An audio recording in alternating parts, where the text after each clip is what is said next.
fuels.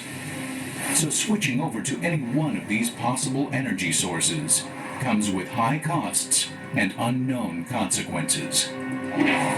But tough times may call for tough measures. It's already too late to have a truly soft landing. In other words, we can't start now to make these changes and hope to have a transition from our current society to a truly sustainable society without any cost, without any pain.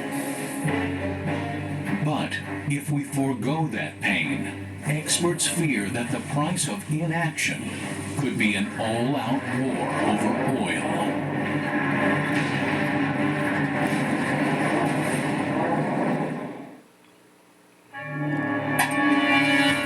As demand for oil continues to outpace supply, a domino effect of serious developments could propel us toward a tipping point from which we would plunge into social and economic chaos, and worse.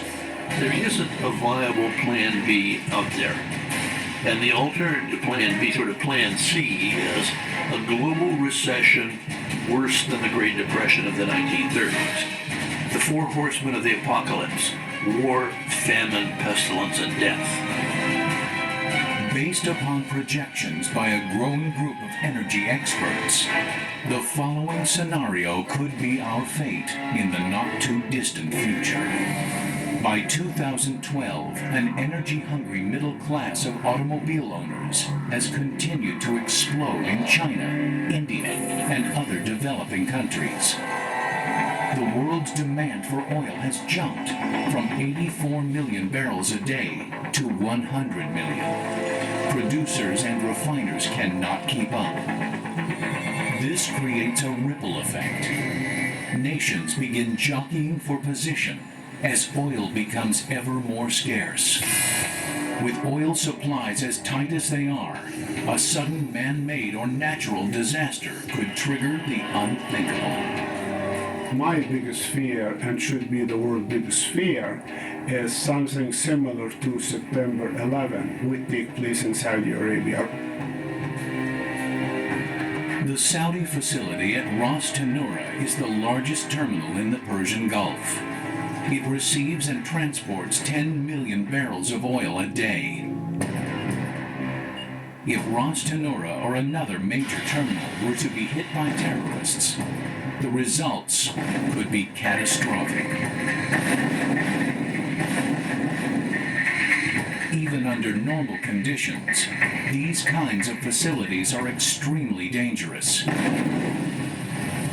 as oil is highly flammable and explosive. So once a facility is struck, a disastrous series of events could quickly cause a shutdown. If this happens, millions of barrels of oil a day could not be processed and shipped out, and the world economy could quickly slip into a recession. My biggest concern long-term is a real outstripping of supply and a complete failure or breakdown in the system of energy security. We got a precursor in the United States in the summer of 1979 when we had our second long gas lines. There were shootings, there were fistfights, and cars would be smashed. As the crisis deepens, the price of oil rises sharply to $150 a barrel. A gallon at the pump reaches a shocking $8. The SUV owner has to cough up nearly $200 to fill up. Tens of millions of people in the suburbs with no available mass transportation can't get to work. As oil prices rise, farms can no longer produce food cheaply. Trucking costs tied to the price of fuel rise dramatically.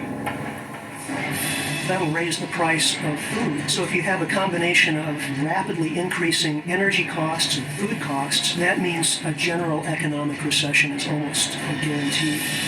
That first winter, there are shortages and price spikes in home heating oil. To cope, many return to using wood for fuel. The skies turn an ever-present gray. People who lack fuel altogether will not survive. With so many products dependent on gasoline, either for their delivery or manufacture, the price of the basic necessities of life skyrockets.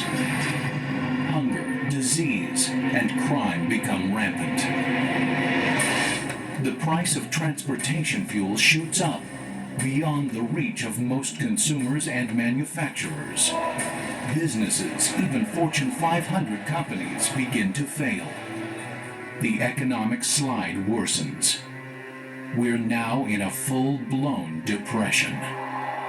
We'd have an increasing problem with unemployment. People would be losing their homes because they couldn't make the payments. Banks would be failing. The stock market crashes. Breadlines return. Millions of people become homeless. Inflation rises so high, money becomes practically worthless. The government would have to deal with people not having anywhere to go, not having jobs, and they'd have riots and unrest in the street. As the economy crumbles, the black market takes over.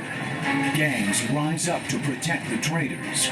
Society teeters on the edge of collapse. As people lose their connection with a larger functional social matrix, they'll try to survive any way they can. Motorcycles rule the day, tricked out to run on ethanol made on rooftops and in backyards. It's a Mad Max world in which people cobble together their own Plan B strategies for survival. In order to save their desperate nations, governments consider armed intervention. The United States and China have both announced that they will not be denied access to world oil supplies because oil is vital to their economies. And a lot of wars have been fought over less than that. If outside nations invade the Middle East to get to the fields, they may be faced with nuclear weapons the oil-producing nations have procured to defend the last of their oil.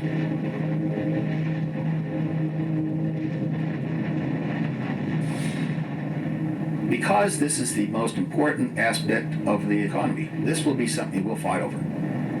It'll be a real quick solution. Society will end. Is this nightmare scenario inevitable?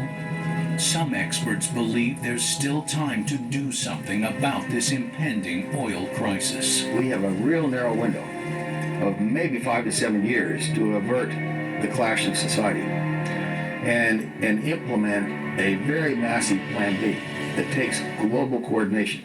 I'm a real believer that every individual can make a difference in this, and conservation is going to be at least half the equation going into the future. We have to basically grow up and realize that there are challenges, that we have to make some changes, sacrifices. But again, it is better than war. Any sacrifice we make out of our pocketbook or inconvenient, it is better than losing somebody else's life. Far better.